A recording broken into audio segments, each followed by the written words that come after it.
Here at BBQ Pit Stop, we're all about the meat. Every good barbecue needs a sidekick though, and today I'm gonna show you how to make a quick pickled onion.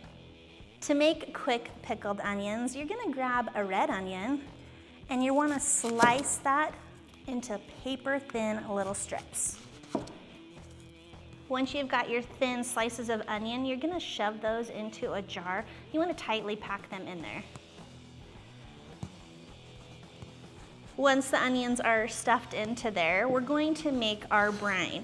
Now, this is not a long-term pickled onion we're putting on the shelf. This is a quickle onion, so we're going quick pickling because we want our onions to stay crispy, so we're not gonna boil it. And that is going to be a half a cup of water, 1 cup of apple cider vinegar.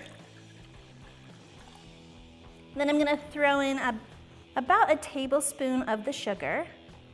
It's gonna help those onions be sweetened up. And then about 1.5 teaspoons of salt, and I'm using some sea salt here. And then it is optional, you can throw in some peppercorn, some chili flakes, things like that. And then you're gonna give this a whisk to get the sugar and the salt dissolved.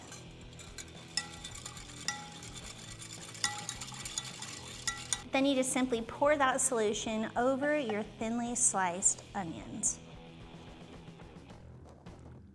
And then we're gonna lid these. They need to sit for about 30 minutes for that reaction to happen, and you're gonna watch these go from purple to a bright pink, and then you can enjoy them. You can tell your onions are ready because they've changed color. They're a much hotter pink color, fuchsia, magenta, whatever you wanna call it, but they're ready. And you're gonna load those up with a plate of barbecue.